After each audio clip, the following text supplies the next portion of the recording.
वास्तु किस तरीके से हेल्प करता है हमारे घर की कलर सिलेक्शन, टाइल सिलेक्शन में या कलर सिलेक्शन में या बाकी सब चीज़ों में।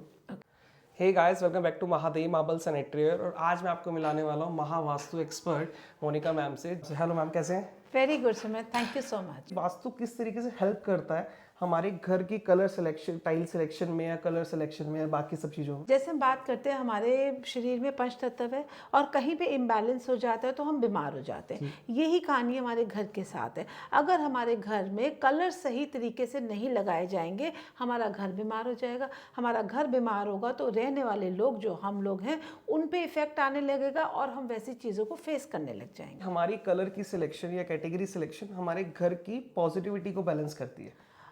नॉट ओनली पॉजिटिविटी, आप अगर हम बात करते हैं बिजनेस के पॉइंट ऑफ व्यू से, हमारा क्लाइंट, हमारे मन की शांति, हमारे हेल्थ इश्यूज, हमारा रुका हुआ पैसा, हर एक चीज़ डिपेंड करता है राइट कलर सिलेक्शन से। चाहे वो टाइल्स हो, चाहे वो मार्बल्स हो, या वो पेंट हो। फ्लोरिंग लगानी है अपने घर में, तो किस कलर सिलेक्शन के साथ जाना चाहिए, या जो कलर सिलेक्शन है वो किस चीज़ के ऊपर डिपेंड करता है? क्या वो हर किसी के लिए सेम है या फिर हर किसी के लिए अलग अलग होता है?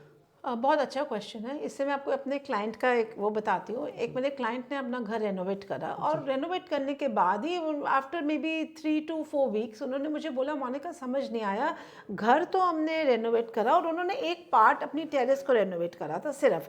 बोला हमें समझ में नहीं आया कि एक बहुत बड़ी पेमेंट क्यों ब्लॉक हो गई, हमने ऐसा क्या कर दिया।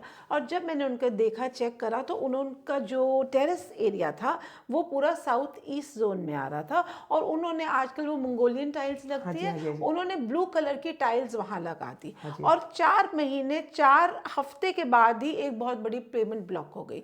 क्या होता है, जब साउथ ईस्ट में ब्लू और ब्लैक कलर आ जाता है तो पेमेंट्स के रिलेटेड दिक्कत आने लग जाती है। अब मैंने उनसे क्या किया, क्योंकि हमें उन्हें क्विक रिजल्ट्स देने थे, मैंने बोला आप कुछ मत करो, इस जगह पे आप विनाइल शीट लगा लो, उसके बाद ये टाइल्स पे आप दूसरे कलर की टाइल्स लगाना जो रिकमेंडेड होगा। तो बहुत इंपॉर्टेंट है आपका राइट कलर राइट चूज करने के लिए कि कौन सी टाइल्स कौन से जोन में लगेगी। तो जो चीजें वेरी करती है कलर सिलेक्शन की, वो डायरेक्शन वाइज करती है। बिल्कुल। तो हर किसी के घर की डायरेक्शन अलग है, उनकी प्लेसमेंट अलग है, तो हर किसी के लिए जो सजेशंस है या रेमेडीज है वो हर किसी के अलग अलग है। बिल्कुल अलग अलग है। इसीलिए हम बात करते हैं, तभी हम बोलते हैं या तो आप नॉर्मल कलर जाओ, लेकिन आजकल टाइल्स में आपके पास बहुत सारी कलेक्शंस और बहुत सारी हमारे पास सजेशंस हैं। तो उसके लिए अगर आपने जोन्स के हिसाब से जाना है तो बात सोचना चाहिए हम कौन से जोन में क्या टाइल्स लगा रहे हैं। तो इसलिए जोन्स के हिसाब से टाइल्स को चूज करना बहुत इंपॉर्टेंट है। फ्लोरिंग टाइल्स की अगर अपन बात करें तो सबसे पहला क्वेश्चन ये रहता है कस्टमर्स का कि हमें डार्क कलर लगानी चाहिए, लाइट कलर लगाना चाहिए, मीडियम लगाना चाहिए।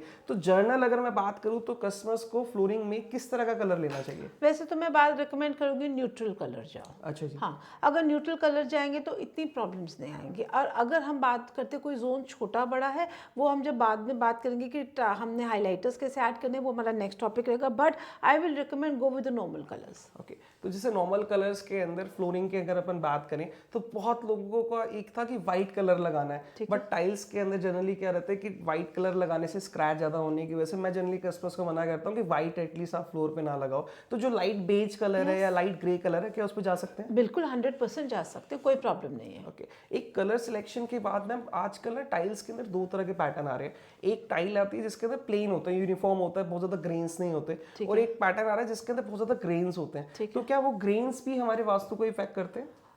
करते हैं। अब वो डिपेंड करता है कि किस तरीके के ग्रेन्स है। ओके। तो अब ये बहुत एडवांस लेवल का आपने मुझसे क्वेश्चन पूछा है। तो कभी कभार हम देखते हैं कुछ टाइल्स में बहुत क्रिस क्रॉस होता है, या कुछ ट्रायंगल शेप्स बहुत होते हैं, तो हम वैसे वाले बोलते हैं कि आप कम लो, डिफरेंट तरीके के ले लो। एक तरह वैसे लोग जो एक तरीके के जैसे दिखते हो लेकिन अलग अलग तरीके के मत लो। ओके, तो बेसिकली क्या है कि कलर सिलेक्शंस के बारे में हमने देख लिया, ग्रेन्स के बारे में पूछ लिया। मैम नेक्स्ट क्वेश्चन कस्टमर्स का जो ये आता है कि हमें जो टाइल्स लेनी चाहिए वो ग्लॉस लेनी चाहिए या मैट लेनी चाहिए? उससे इतना फर्क नहीं पड़ता। ओके। तो वो आपकी चॉइस है, आप जैसा भी लेना चाहते हो आप ले सकते हो। आई एम श्योर आपके पास बहुत सारी वैरायटी है। तो मैं तो बोलती हूँ जितने भी आप लोग देख रहे व्यूअर्स, इनके पास आके आप मैट भी लीजिए, ग्लॉसी भी लीजिए, उसमें कोई प्रॉब्लम बिल्कुल भी नहीं है। तो ये जो बहुत बड़ा क्वेश्चन था कि ग्लॉस और मैट कौन सी लेनी चाहिए, तो वास्तु के अकॉर्डिंगली ये बैलेंस है, आप कुछ भी ले सकते हो। आपकी रिक्वायरमेंट, जैसे कि अगर आपको पेरेंट्स, ओल्ड पेरेंट्स है जहाँ पे आपको एंटिस किट की ज्यादा रिक्वायरमेंट है, वहाँ पे आप मैट ले लीजिए, और जहाँ पे आपको थोड़ा ब्राइटनप रखना है वहाँ पे आप ग्लॉस ले सकते हैं। तो वास्तु के अकॉर्डिंगली ग्लॉस और मैट का कोई इंपैक्ट, फ्लोरिंग में क्रैकनेस आना या बल्जिंग आना, कि ये भी वास्तु को इंपैक्ट करता है? बिल्कुल 100% करता है।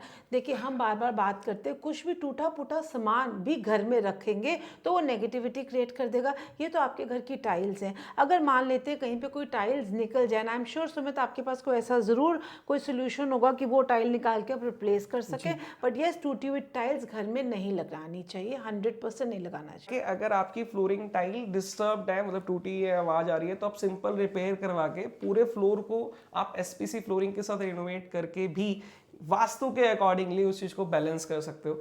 हमारे पास सिर्फ और सिर्फ जो मैम के पास ऑप्शंस हैं, रेमेडीज हैं, वो सिर्फ और सिर्फ न्यू कंस्ट्रक्शन के लिए नहीं है, पुरानी जो कंस्ट्रक्शन हो चुकी हैं उसके अंदर भी विदाउट एनी तोड़फोड़ मैम के पास बहुत अच्छे सॉल्यूशंस हैं। तो आज की वीडियो का जो मेरा मेन मोटिव था, जो मैं पिछले 3 साल से सोच रहा था कि टाइल्स को वास्तु के साथ भी कनेक्ट करता हूँ, क्योंकि बहुत सारे लोगों के क्वेश्चन है कि सुमित ये टाइल नहीं लगा सकते, हमारे वास्तु वाले ने मना किया, ये वाला नहीं लगा सकते सुमित, वास्तु वाले ने मना किया हुआ। तो मैंने वास्तु मैम, मोनिका मैम के साथ बेसिकली इस वीडियो का पर्पस यही था कि किस किस पॉइंट पे क्या क्या चीजें लाई करती हैं, जिनकी रिनोवेशन हो चुकी है उनके लिए क्या रेमेडीज हैं, और जिनको करवा रहे हैं उनका क्या ध्यान देना है। अगर आपको भी ये सारी चीजें देखनी है, अब मैम से सलाह करनी है, डिस्कशन करना है, अपनी रेमेडीज को बारे में पूछना है, तो डीएम कर सकते हैं, मैम को कॉन्टैक्ट कर सकते हैं। और आपको ये सारी चीजें, टाइल्स, फावल, सैनिटरीवेयर और एसपीसी फ्लोरिंग और बहुत सारी चीजें बेस्ट प्राइस में, बेस्ट सर्विस के अंदर परचेज करनी है, तो ये आपको पता ही है कि सिर्फ और सिर्फ महादेव फावल सैनिटरीवेयर से करनी है। 100% सुमित के पास जाएंगे और जो चाहिए वहाँ पे आपको मिलेगा,